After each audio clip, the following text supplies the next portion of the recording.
Bienvenidos otra vez al programa Todo a la luz de la palabra del Ministerio Esperanza para tu vida. Es un verdadero placer compartir nuevamente con todos ustedes. Soy el varón de Dios y en este día maravilloso los invito cordialmente a visitar nuestra sección de videos sobre temas bíblicos. Hoy estaremos contestando una pregunta histórica, la cual es la siguiente: ¿es José el padre biológico de Jesús o es el padre adoptivo? Pero antes de iniciar, te invito a que te suscribas a nuestro canal, le des me gusta y actives la campanita para mantenerte siempre al día con nuestro contenido. De esta forma, los algoritmos de YouTube ayudarán a difundir este mensaje, permitiéndonos compartir la maravillosa palabra de Dios en su auténtico contexto cultural e histórico con más personas. Sin más rodeo, comencemos. Primeramente, voy a exponer lo que se cree tradicionalmente al respecto.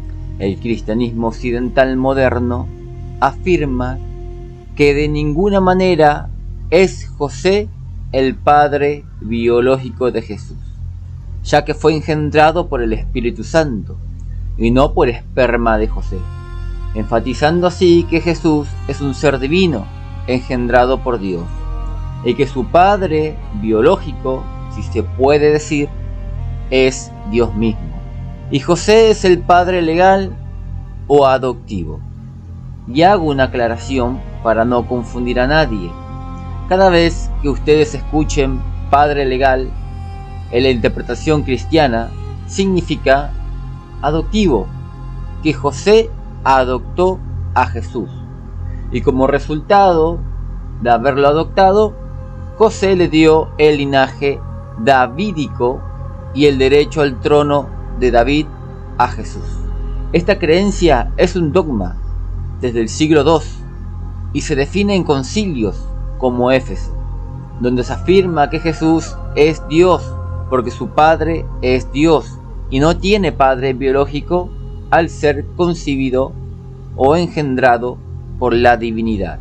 Pero espera, este dogma surge de una interpretación de gente no judía, de gente griega grecorromana, que no tienen claro conceptos de la cultura e historia judía, y aparece en escena aproximadamente en el siglo II.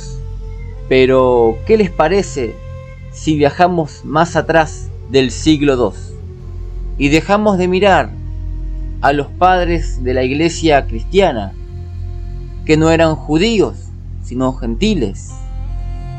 ¿Qué les parece si miramos más a los escritos antiguos judíos que los escritos gentiles de gente no judía?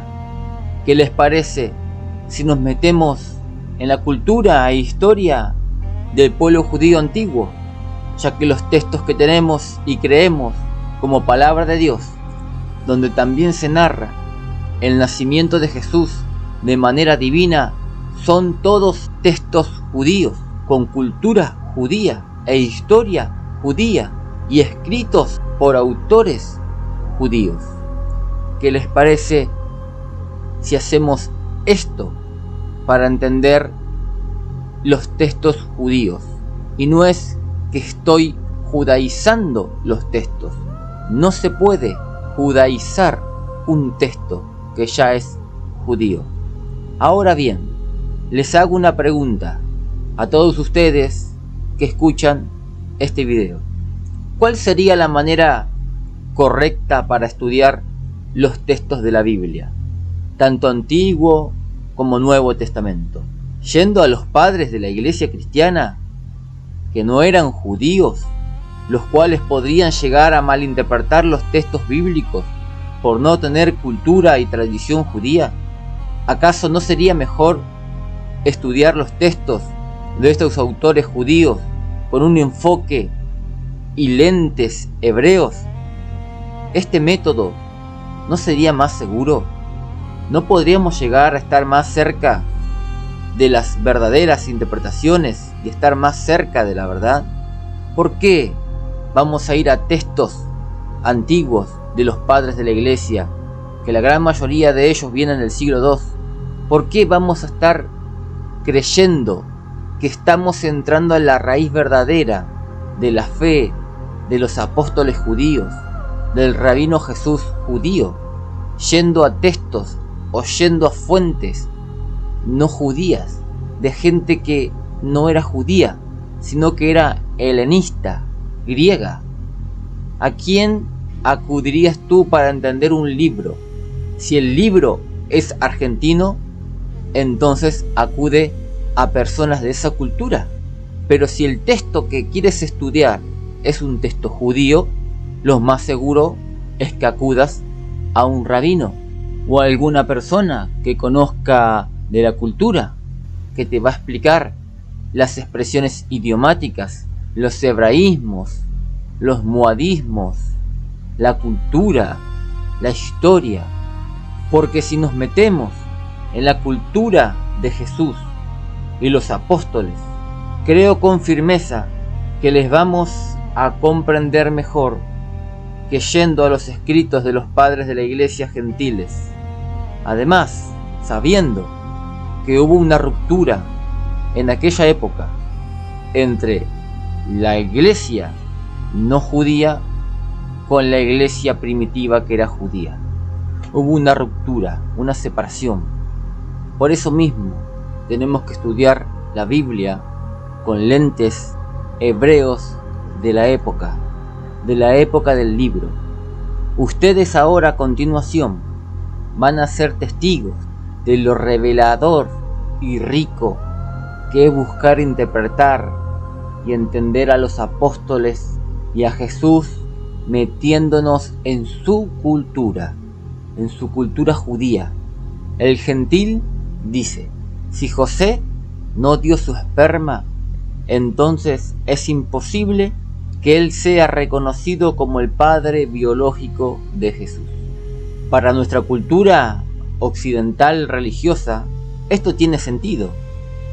Pero como no estamos con textos gentiles antiguos, y mucho menos textos modernos, no le podemos poner ciencia y biología moderna a estos textos, porque estos textos son textos judíos con cultura judía e historia judía, escritos por autores judíos, y para agregar algo más, son textos antiguos. No es cualquier judaísmo el que encontramos en estos textos. No es el judaísmo moderno, señores, sino un antiguo, y es del primer siglo. ¿Por qué no podemos estudiar los textos antiguos con cultura gentil, no judía, con creencia moderna de la actualidad e imponer lógica moderna a la hora de interpretar los textos? ¿Por qué? Yo se lo voy a decir. Porque lo único que vamos a lograr es malinterpretar los dichos de estos autores judíos, como lo fue Mateo, Lucas, como para poner algunos ejemplos. Ahora les quiero poner un ejemplo del punto que estoy desarrollando. En la actualidad se cree que los pensamientos y emociones salen del cerebro, pero en la cultura del texto bíblico, en la cultura judía del siglo I, no se creía que los pensamientos y emociones venían del cerebro, sino del órgano, el corazón. Y no solamente el corazón, sino también de los riñones. Y te lo voy a demostrar con dos textos de la Biblia. Vamos a Salmos 7:9. Dice así: acábese ahora la maldad de los malvados, y sea el recto firmemente establecido, porque el Dios justo examina los corazones y los riñones. Salmos 26:2: examíname, oh Jehová, y pruébame, examina mis riñones y mi corazón.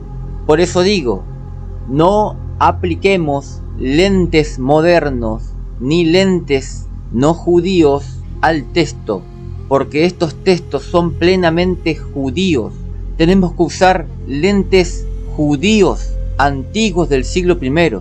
Tenemos que ir a la cultura judía, a la literatura judía del siglo I. Tenemos que investigar qué literatura se leía o circulaba en esa época, para buscar así conocimiento verdadero, conocimiento genuino. Si tú lees la Biblia con lentes modernos y te acercas a un texto donde hay una expresión antigua, una expresión judía, una expresión idiomática judía, como la siguiente: Jesús en un momento dijo: si tu ojo es bueno, tu cuerpo estará lleno de luz, pero si tu ojo es malo, tu cuerpo estará en tinieblas. Si tú lees ese texto con lentes modernos de tu cultura, vas a creer que habla de un tercer ojo, pero si te acercas a la cultura judía, entenderás claramente qué quiso decir Jesús ahí.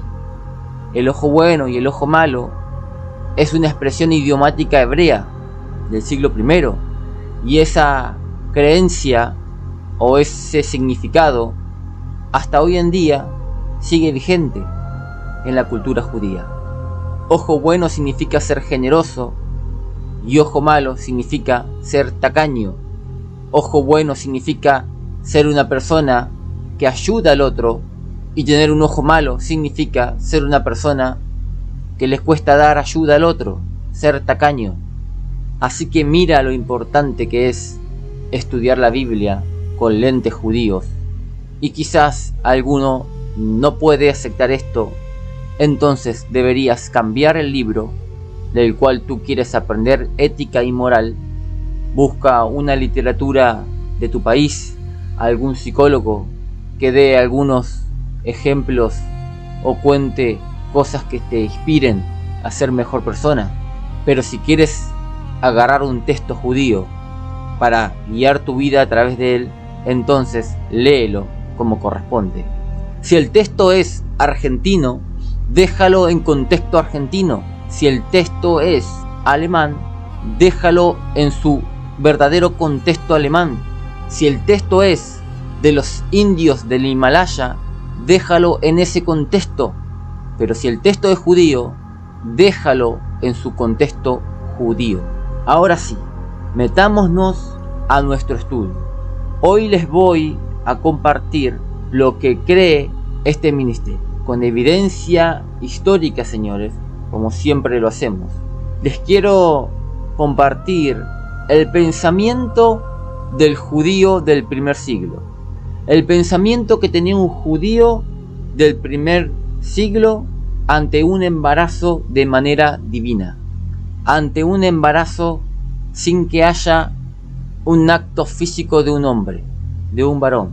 Les quiero demostrar que para un judío del siglo I, un embarazo como el de María no quitaba la paternidad biológica. Que una mujer esté embarazada por inspiración divina, por la divinidad, convertía a su esposo en el padre biológico de su bendición, de su embarazo, de su hijo que llevaba en el vientre. Para la mentalidad judía, adopción aplicaba en un caso diferente, en un caso que la mujer le haya sido infiel con otro hombre a su marido y su marido le perdone y quiera estar con ella de igual manera, entonces él ahí adoptaba a ese niño. Era clara la evidencia de que no era hijo de él, sino hijo de otro hombre. Pero ante casos como el de María, donde María no engañó a José, sino que fue engendrado ese niño en su vientre por la divinidad, por el Espíritu Santo, entonces para el judío antiguo, que haya ocurrido de esa manera ese embarazo, daba derecho legal al esposo de esta mujer a ser padre biológico, y ese niño llevaba la sangre del marido de esta mujer. Y se los voy a demostrar con la historia de Jesús y con la de Moisés. Les voy a compartir a todos ustedes las tradiciones y textos que circulaban en el primer siglo. Pero antes veamos el primer error anacrónico, desfasado de la época antigua, de los exponentes cristianos, que no estudian la Biblia con un enfoque judío. El creyente gentil dice que Jesús es merecedor del trono davídico porque José lo adoptó. Pero en el judaísmo del siglo I y en la Biblia hebrea, conocida como el Antiguo Testamento, y no solo en el Antiguo Testamento, sino en la cultura judía y en la literatura judía antigua, el reino davídico no se conseguía por adopción.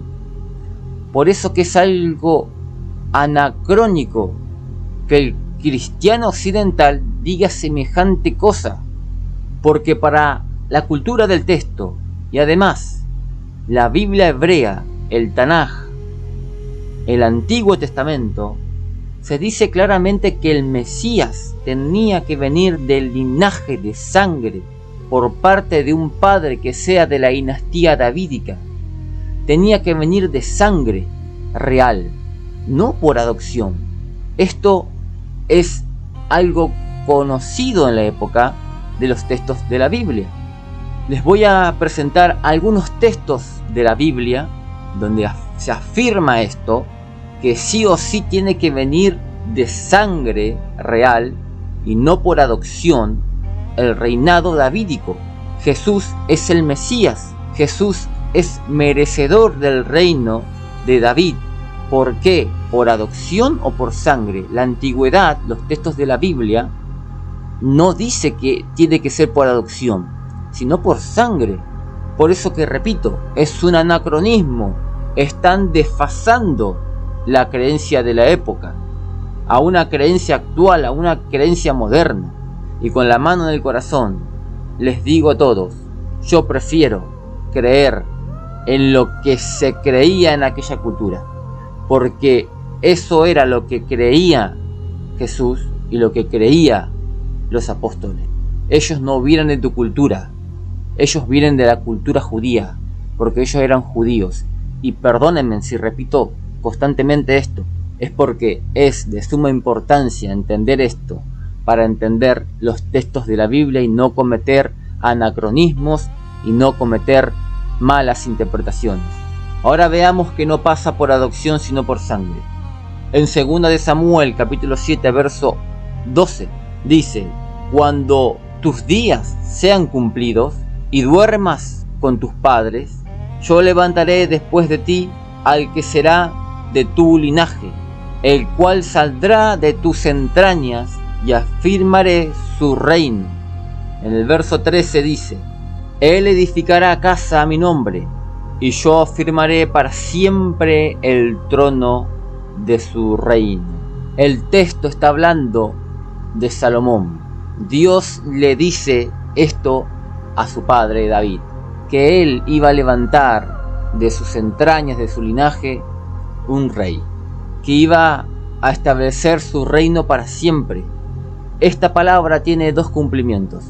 El primero se cumple en Salomón y el segundo es a futuro, y se está refiriendo al Mesías, a Jesús, que iba a salir de sus entrañas, de su sangre, de su genealogía, no por adopción.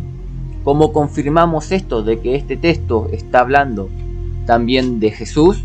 Porque en la literatura judía, como lo es el Talmud y los Midrash y los Targumín, que son escritos que circulaban en la época de Cristo, en la época del Mesías, en la época de Jesús y los apóstoles, de manera oral, no de manera escrita como hoy existen esos escritos, como libro, no circulaban como libro en aquella época, sino como tradición oral, el cual se fue escribiendo, así como la Biblia.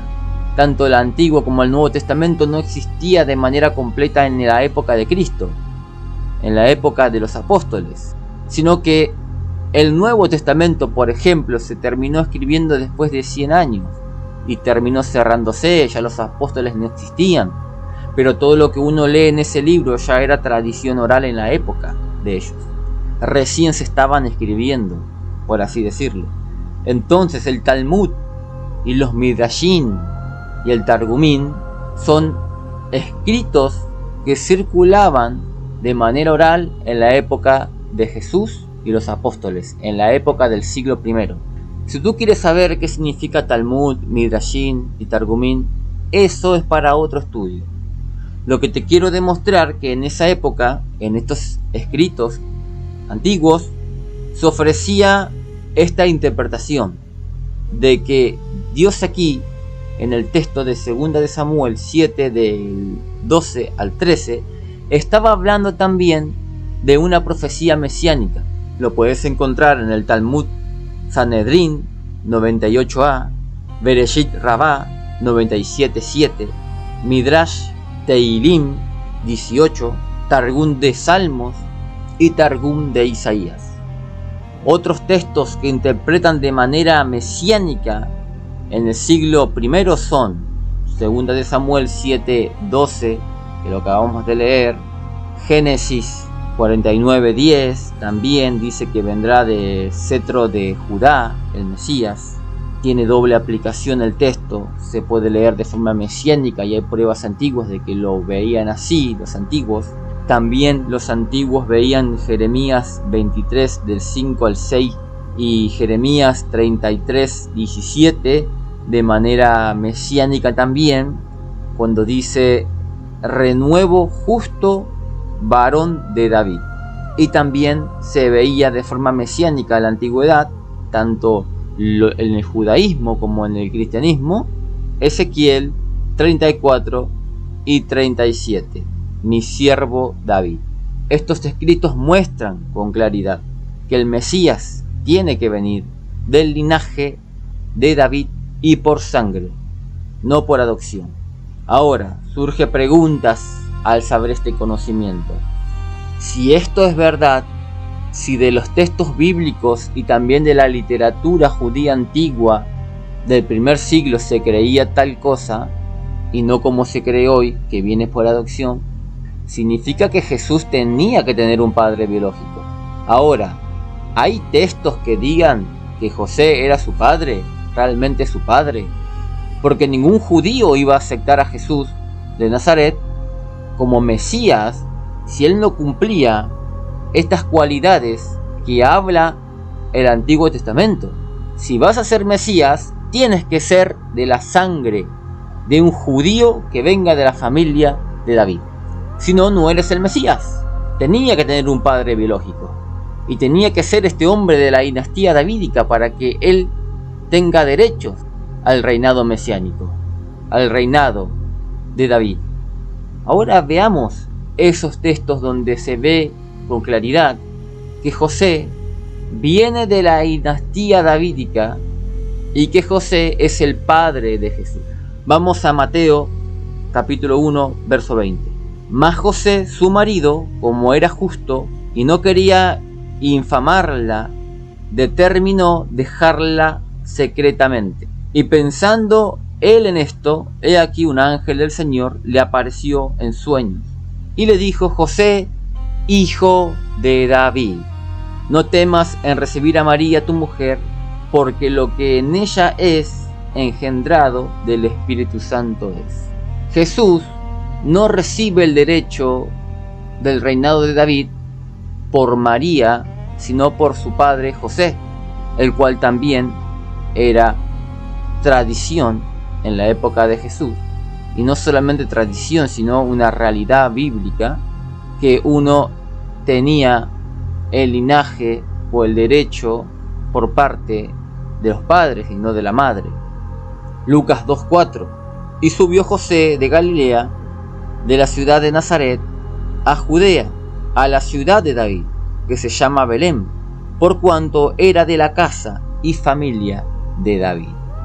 Vemos con claridad que es por la línea de José que Jesús tiene el derecho al reinado davídico.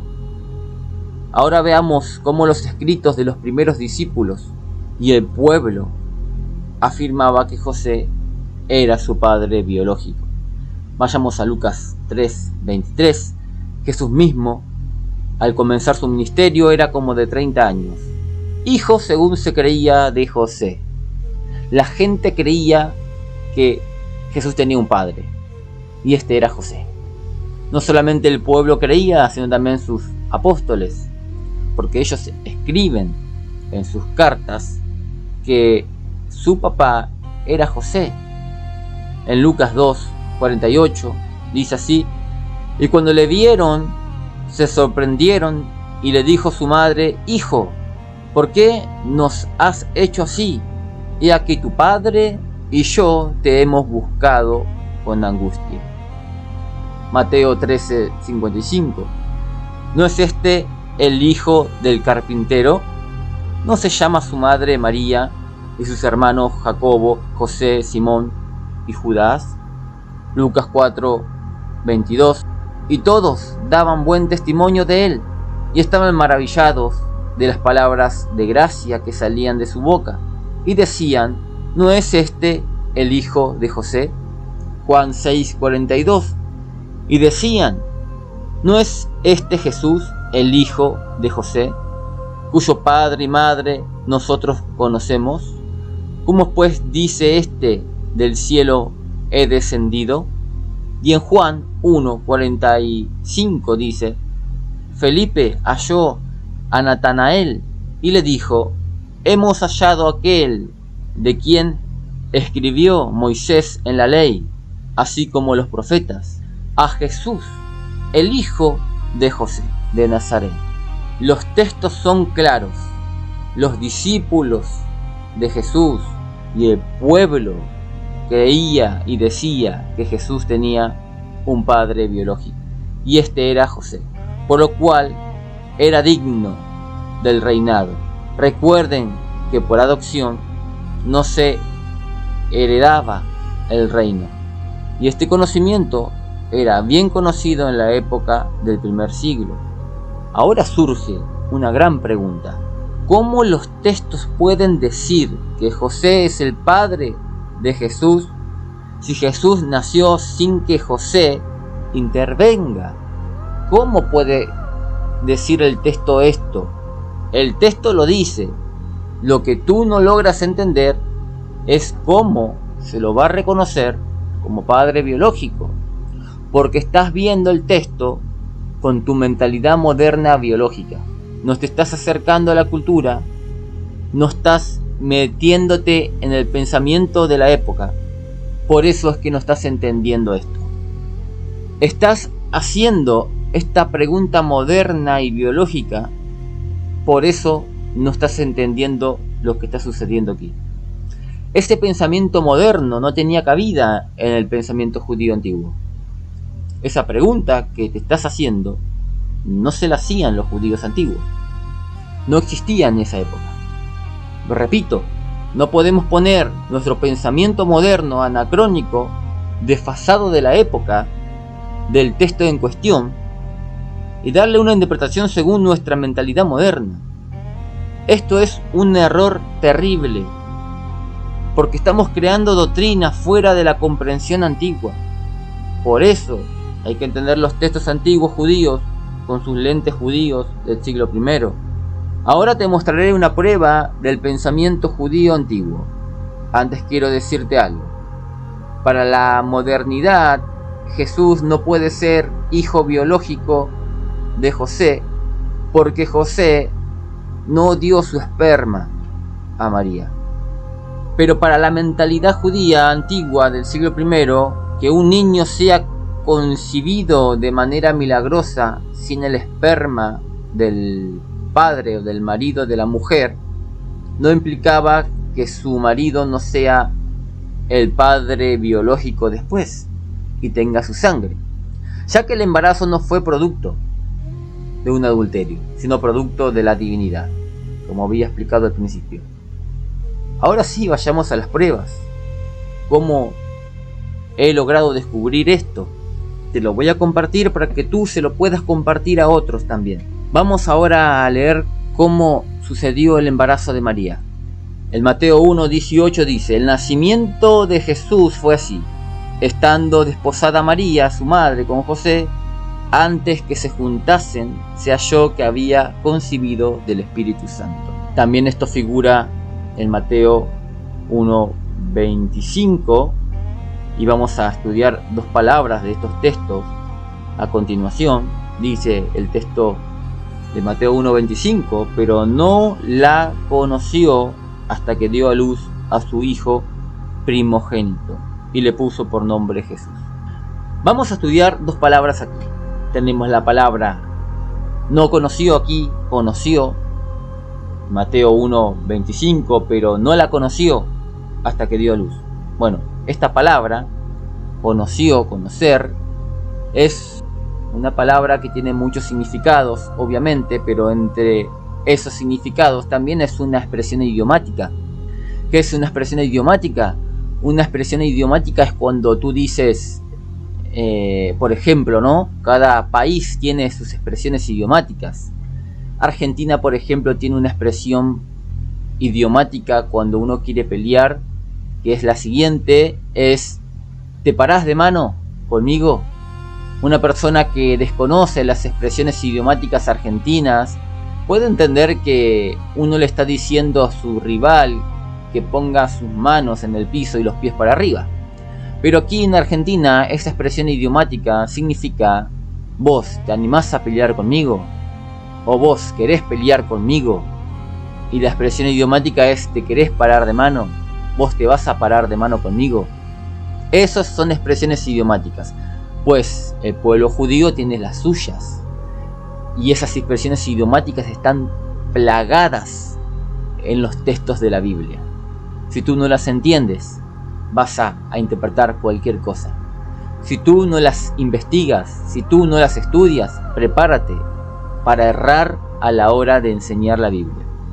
Conocer es un hebraísmo judío, es una expresión idiomática. Cuando digo hebraísmo es igual a expresión idiomática. Cuando digo moadismo también significa lo mismo, son sinónimos.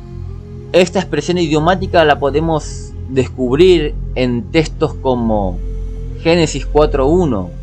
La expresión idiomática conocer significa unión sexual. Cuando el texto dice en Mateo 1:25 dice, pero no la conoció, está diciendo, pero no tuvo relaciones sexuales hasta que dio a luz a su hijo primogénito y le puso por nombre Jesús. Eso es lo que está diciendo el texto. Lo podemos descubrir en Génesis 4:1, que también dice lo mismo. Y conoció Adán a su mujer Eva, la cual concibió y dio a luz un hijo. Hay versiones de la Biblia que ya te ponen el significado de la expresión idiomática, como en la Biblia PDT, la palabra de Dios para todos, abreviado PDT. Tú vas a Mateo 1:25 y dice, pero no tuvo relaciones sexuales con ella hasta después de que ella dio a luz un hijo. José le puso por nombre Jesús. Ahora tenemos conocimiento de la palabra conocer en el hebreo, que es yadá en el hebreo, y sabemos que significa acto sexual, intimidad. Pero también en Mateo 1:18 tenemos la palabra y ella concibió, o se halló que había concebido del Espíritu Santo. La palabra concebido o concibir o concibió es la palabra hará, que significa quedar embarazada o estar encinta. Estar embarazada. María llegó a hará sin la intervención del yadá. Recuerden que yadá era conoció. María quedó encinta sin acto sexual. Por eso que más adelante cuando leamos en la Biblia, concibió, no crean que significa que sí o sí tuvo que tener relaciones sexuales, porque vemos una mujer que concibió, quedó embarazada sin el conocer, sin el acto sexual. Recuerden que conocer significa acto sexual. Es un hebraísmo judío. Ahora vayamos al meollo del asunto, para entender este tema, para entender el nacimiento de Jesús conforme al pensamiento judío del siglo I. Vamos a ir al nacimiento de Moisés, porque con el nacimiento de Moisés vamos a descubrir el pensamiento judío de la época. Vamos a ir a Éxodo 2, del 1 al 2. Dice: un varón de la familia de Leví fue y tomó por mujer a una hija de Leví, la que concibió, la que quedó embarazada, y dio a luz un hijo, y viéndole que era hermoso, le tuvo escondido 3 meses. Fíjense, esta mujer concibió, no dice el texto que conoció, dice que concibió. Un hombre de la tribu de Leví se casó con ella y ella concibió. No aparece aquí en el texto que ella conoció en acto sexual a este hombre y después concibió. ¿Sí? Eso quiero que ustedes vayan viendo. Después dice que lo escondió durante 3 meses. En este pasaje, si lo leemos de manera rápida, sin prestar atención a los detalles del texto, nadie se haría la pregunta de que Jocabed tuvo un embarazo sin la asistencia de su esposo. Si lo leemos rápido, pero si lo leemos detenidamente podemos ver algo extraño aquí. Si prestamos atención a los detalles y conocemos un poco la cultura y costumbre de las personas del relato bíblico, podemos descubrir una profundidad en la historia. Hagamos un análisis más detallado ahora. Amram y Jocabed, antes de tener a Moisés, tuvieron 2 hijos. El padre de Moisés es Amram, para aquel que no sabía, y su madre es Jocabed. El texto de Éxodo no lo dice aquí, dice que era una mujer y un varón, ¿no? Nada más. Un varón de la familia de Leví fue y tomó por mujer a una hija de Leví. No dice sus nombres, pero más adelante en los textos de la Biblia sí dice el nombre de ambos. Volvemos a lo que estamos hablando. Amram y Jocabed, antes de tener a Moisés, tuvieron 2 hijos, Miriam y Aarón. Para que Amram y Jocabed hayan tenido 2 hijos, tuvieron que estar casados. Se tuvieron que haber casado antes, ya que así era la orden y la costumbre que Dios le había dado a estas personas. Eran personas hebreas. Si prestamos atención al texto, podemos ver algo. Dice: un varón de la familia de Leví fue y tomó por mujer a una hija de Leví. Cuando dice que fue y tomó por mujer, significa que fue y se casó. Y dice que quedó embarazada de Moisés esta mujer. Y ahora surge la pregunta: ¿dónde están Miriam y Aarón? ¿Por qué no los nombra? ¿Por qué el texto no dice que este hombre se casó con esta mujer de la tribu de Leví y tuvieron 3 hijos? ¿Por qué no nombra a Miriam y Aarón? ¿Por qué nombra a Moisés solamente?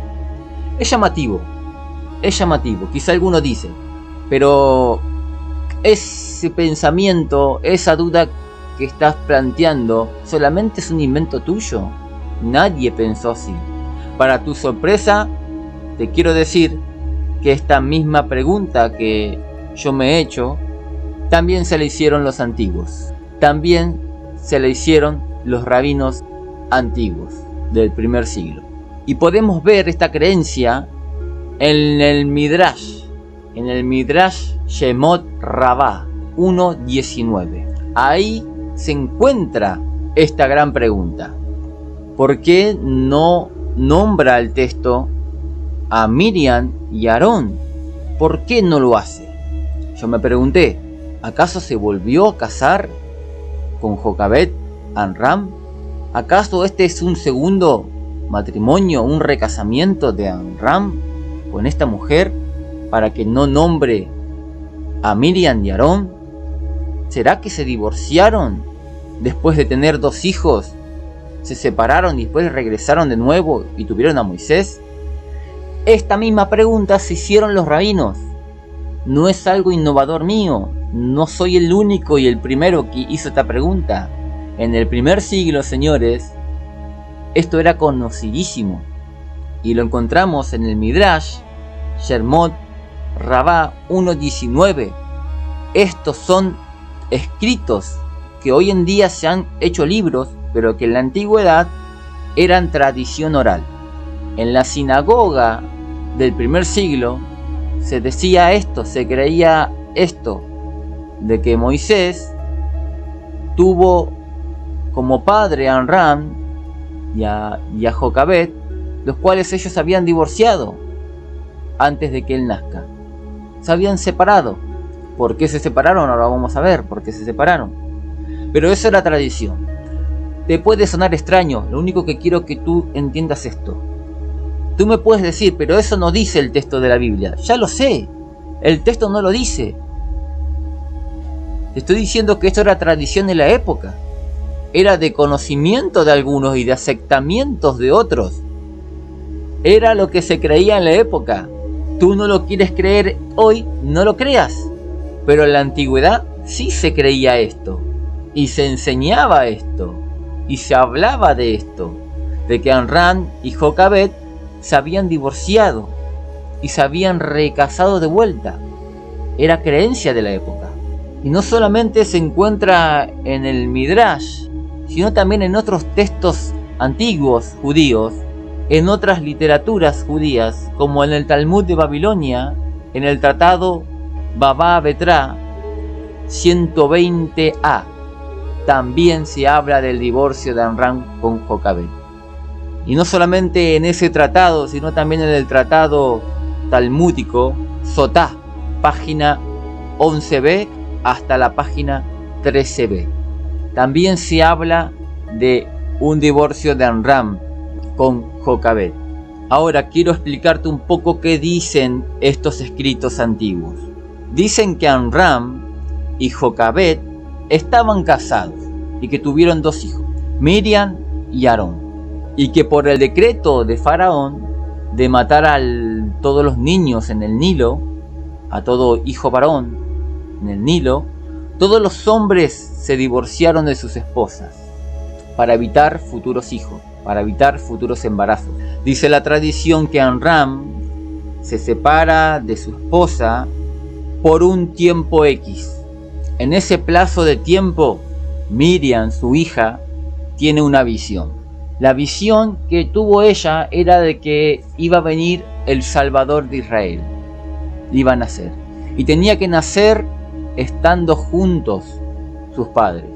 Además, Miriam le exhorta a su papá diciéndole que el decreto que dio Faraón era terrible, pero que el decreto de él de abandonar a sus esposas era peor, porque quizá Faraón se arrepentía de ese decreto y no mataba a ningún niño. Pero con el decreto que él había transmitido a todos los hombres hebreos de dejar a sus esposas para evitar futuros embarazos, nadie iba a cambiar eso y que todos lo iban a cumplir. Entonces Amram, dice esta tradición, que regresa con su esposa y se vuelve a casar, y es ahí cuando Jocabed queda embarazada de Moisés. Esto era lo que se creía en el primer siglo. Esto se compartía en las sinagogas judías de la época de Jesús, de los apóstoles, aunque te parezca extraño a ti. No solamente figura en el Talmud y en el Midrash, sino que tenemos otros escritos que preceden al Talmud y al Midrash, que son más antiguos todavía, como el pseudo Filón, llamado en español Antigüedades Bíblicas, un escrito totalmente judío, también pone en colación esta tradición. Y también el Targum también escritos antiguos. El Targum es una traducción de la Biblia hebrea del Antiguo Testamento interpretativa. Traducen el texto hebreo al arameo, pero a la vez le dan una interpretación a cada texto. Y también pone en colación en la traducción interpretativa de Éxodo 2, del 1 al 2, que hubo un divorcio entre Amram y Jocabed. Y esto se leía en las sinagogas en el siglo I, era creencia en el siglo I, en la época de Jesús y los apóstoles. Al texto te lo quiero compartir para que tú veas que se creía lo que te estoy diciendo. El texto del Targum, del pasaje de Éxodo 2, del 1 al 2, el Targum interpreta lo siguiente y dice así: y sucedió en aquellos días que Amram, de la casa de Leví, dijo: no tomaré una esposa, porque no engendraré hijos varones que serán asesinados por orden del faraón, el rey de Egipto. Pero luego, por consejo de Miriam, su hija, quien profetizó que de él y de Jocabed nacería un hijo que redimiría a Israel, Amram volvió a tomar a Jocabed, su esposa, de la casa de Leví, después de haberse divorciado de ella. Y no era una mujer nueva, sino que Amram la había tomado nuevamente en matrimonio. Y ella concibió y dio a luz a Moisés un varón, y lo ocultó durante 3 meses, porque vio que era hermoso y que la gloria de la Shejiná descansaba sobre él. Esto era lo que se creía en el siglo I. Todos estos escritos cuentan la misma historia, que hubo un momento en que los hebreos se abstuvieron de practicar relaciones íntimas, que hubo un momento donde todos los hombres evitaron tener intimidad sexual con sus esposas, para evitar futuros embarazos. Pero también tenemos escritos posteriores del principio de la Edad Media, del siglo IX y del siglo X. Son posteriores, pero también dicen y cuentan la misma tradición. En el escrito de Rabí Simón Bar Yochai dice también lo mismo. Pone en colación también este divorcio de los padres de Moisés. Y también en el Seder, Elishaú también dicen lo mismo. Es decir, que es innegable que para los judíos que vivieron en el primer siglo existía este precedente tradicional de que los hebreos en algún momento cesaron de practicar relaciones íntimas antes de que Moisés aparezca en escena. Pero aquí se pone complicado el asunto, señores, porque hay 2 tradiciones que están en desacuerdo a la hora de afirmar si Jocabed estaba embarazada antes o después del divorcio. Es decir, la tradición está de acuerdo que ellos se divorciaron. Todos estos escritos antiguos, de forma unánime, dicen que hubo un divorcio. Pero no dicen de manera unánime en qué momento estaba embarazada Jocabed. Si antes del divorcio o después del divorcio. Te quiero compartir las 2 tradiciones que están en desacuerdo en este punto. Hay 2 tradiciones, solamente 2, señores, donde una dice que estaba embarazada antes y otra que dice que estaba embarazada después. Vamos a la primera y se encuentra en el Midrash Shemot Rabá 1.17. Dice que Jocabed ya estaba embarazada de 3 meses cuando Amram le dice para divorciarse. Lo cual esto implica que no hay una intervención divina, sino que fue por intervención de acto sexual de Amram. Eso está claro. Si él se separa de ella cuando ella tenía 3 meses de embarazo, significa que tuvieron relaciones sexuales y ahí quedó embarazada de Moisés. Pero aquí surge una pregunta a esta tradición, que quizá algunos ya se la ha hecho. ¿Qué sentido habría de divorciarse de su esposa si ya está embarazada? ¿Acaso el objetivo no era evitar futuros embarazos?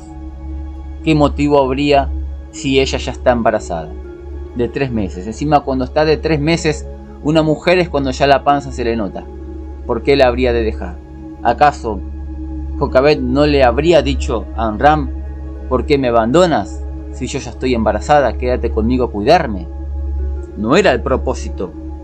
Pero bueno, dejemos esa pregunta a un lado y vayamos a la segunda tradición, Porque la pregunta que le hicimos a esta tradición también se las hicieron otros. Lo maravilloso de esto, que la segunda tradición es más antigua que la primera que te compartí.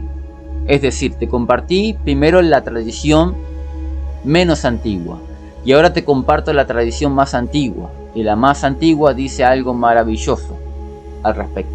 Vamos a la tradición 2 y se encuentra en el Talmud, en el Tratado Sotá, página 12a.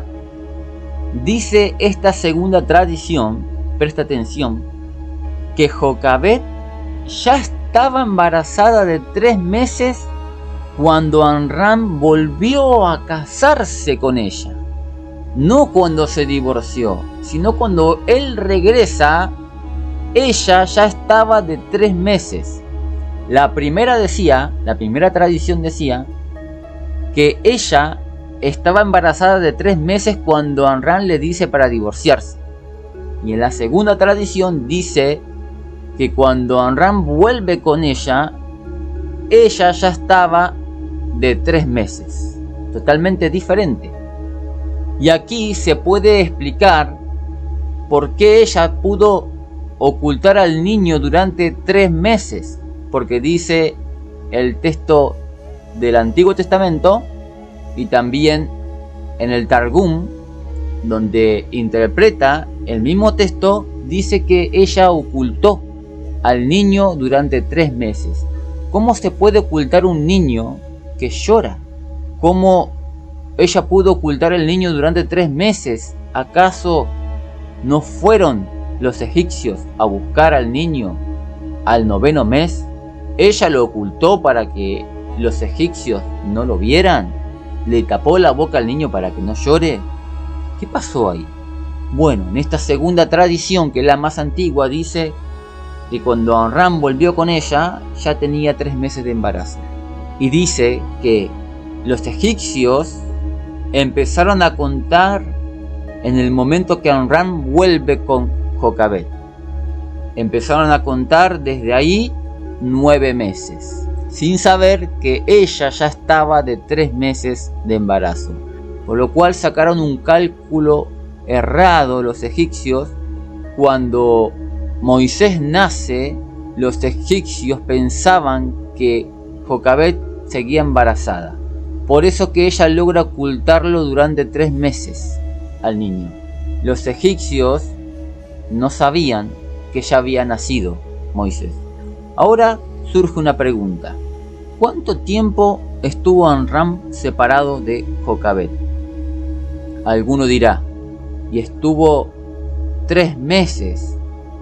Se separó sin saber que estaba embarazada, y cuando se enteró que estaba embarazada, regresó. Estuvo 3 meses separado de ella y regresó. ¿Hay evidencia que muestre el tiempo que estuvieron separados? Sí que lo hay. Y lo hay de fuente antigua. Y esta creencia, este conocimiento del tiempo de separación de Amram, de Jocabet, también era conocido en el primer siglo. Era tradición en el siglo I. El conocimiento, este conocimiento del tiempo de separación, aparece en el Targum.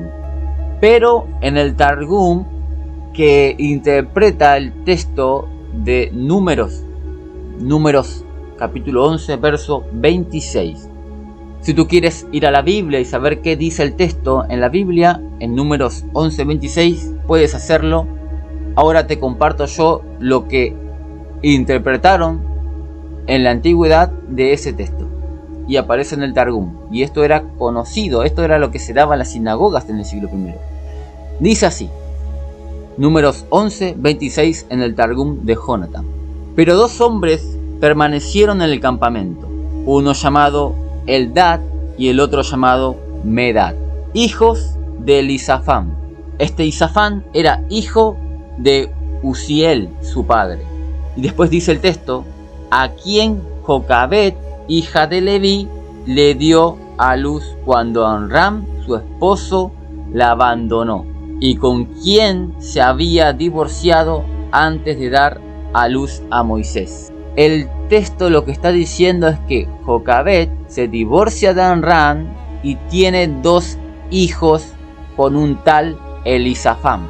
Estos 2 hijos eran Eldán y Medán, y los tuvo con este varón llamado Elisafán.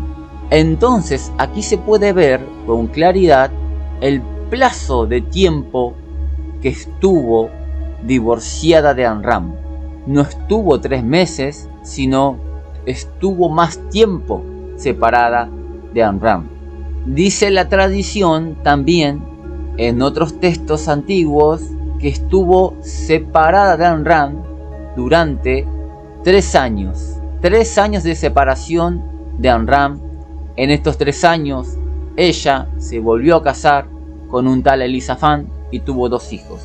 Esta tradición que se encuentra en el Targum, en el versículo de Números, en el capítulo de Números 11:26, tiene sentido con el tratado de Sotá, con la tradición segunda, que cuando Amram vuelve ya estaba ella de 3 meses de embarazo.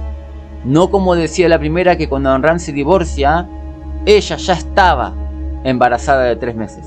Ahora, con esta segunda tradición que acabamos de ver, que la separación fue de 3 años, surge una gran pregunta. ¿Quién es el autor de este embarazo de Jocabet cuando Amram regresa? Porque cuando Amram regresa, ella ya estaba de 3 meses de embarazo. Estuvo 3 años divorciada de Amram. ¿De quién es este embarazo? ¿Es de Elisafán? Las escrituras dicen que es de Amram, que Amram es el padre biológico de Moisés. ¿Y en dónde se dice que estuvo 3 años separada de Amram? No te lo dije, pero te lo voy a decir ahora. Se encuentra en Crónicas de Moisés, es un escrito judío, y también en un escrito judío que se llama Sefer. Son escritos del siglo X, un poco tardíos, pero se dice en esta literatura que fue de 3 años.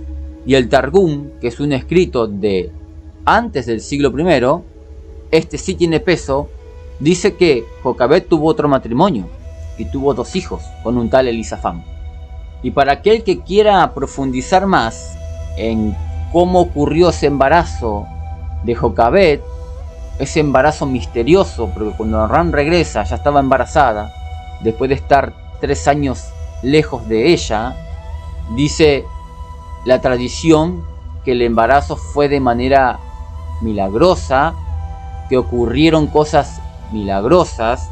Dice la tradición que Jocabet era de edad de 130 años y que cuando quedó embarazada de Moisés se rejuveneció y que aparecieron ángeles adorando y muchos niños también aparecieron, dice la tradición, que cantaban el Salmo 103, versículo 9, que dice: la madre de los niños se regocija.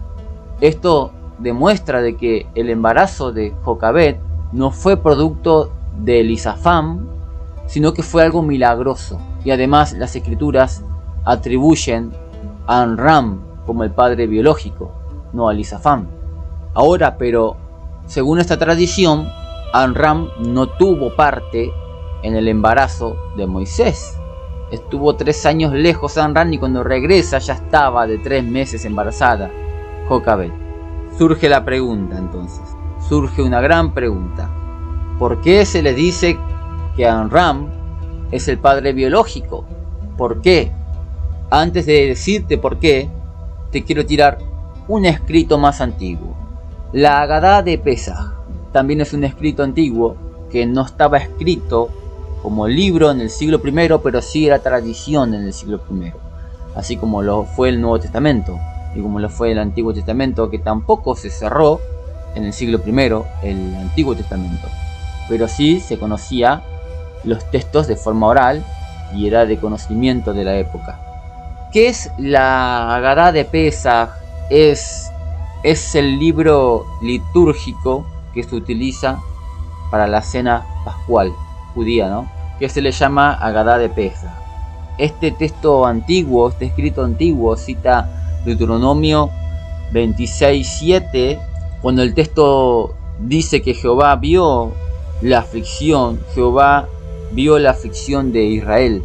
Y este escrito lo interpreta, así como lo hace el Targumín, los Targum, interpreta el texto y dice que cuando Jehová vio la aflicción del pueblo de Israel, dice que Jehová vio la aflicción de los hombres, que esa aflicción era la aflicción de que los hombres se estaban privando de tener relaciones sexuales con sus esposas por el decreto que había dado Faraón. Lo mismo que decía las tradiciones, dice lo mismo. Después el texto dice algo muy impresionante, conecta Éxodo 2:25 y dice lo siguiente, esta literatura, Agadá de Pesach, dice, interpreta Éxodo 2:25 y dice, y vio Dios a los israelitas y Jehová conoció. Primeramente, este tratado dice que Dios vio la abstinencia de relación íntima de los hombres con las mujeres y en el mismo momento conecta este pasaje y dice, y Jehová conoció. Vimos que la palabra conocer era un hebraísmo que significa acto sexual. ¿Recuerdan? Significa acto sexual, que era un hebraísmo. Así que Jehová vio la aflicción de los hijos de Israel. Esto significa que la Agadá está diciendo lo siguiente al conectar estos dos textos, Deuteronomio y Éxodo, que cuando Dios vio la aflicción de Israel al privarse de relaciones íntimas, entonces Dios conoció a alguien y engendró un hijo. Así como Dios conoció a María, así también Dios conoció a Jocabed. En conclusión, hasta aquí, es muy posible exponer este escenario basado en todos estos escritos judíos. Es muy posible exponer este escenario que les voy a exponer a continuación. El escenario sería el siguiente. El faraón omite un decreto, Amram se divorcia de ella. Tras esta separación que tuvo Amram, estuvieron 3 años separados. Jocabed tiene 2 hijos con Elisafán y dice después que Miriam tiene una visión, una profecía que iba a venir el libertador, pero tenía que venir estando unidos Jocabed con Amram. Vuelven a casarse, pero para esa fecha ya Jocabed estaba embarazada de Moisés. Ella había quedado embarazada de una manera milagrosa, así como María, de una manera divina, sin haber tenido intimidad con Amram. Estas imágenes, señores, son muy similares a las del embarazo que nos cuenta el texto de Mateo sobre María. Hay 5 eventos que se repiten. Número 1. La separación entre marido y mujer es temporal.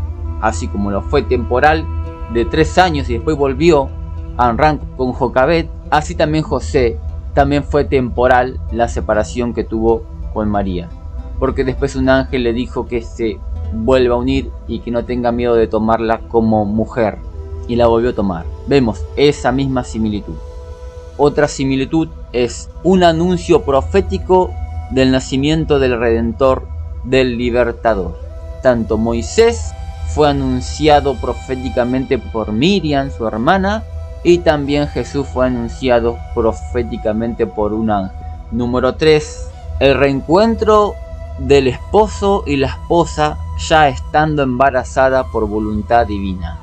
Tanto Amram, cuando regresa después de 3 años con Jocabed, ya estaba embarazada ella de 3 meses. Así también José, cuando él ve a su mujer, ella ya estaba embarazada por la divinidad. Número 4. El peligro de la muerte de los niños. Así como Faraón quiso matar a Moisés, así también Herodes quiso matar a Jesús.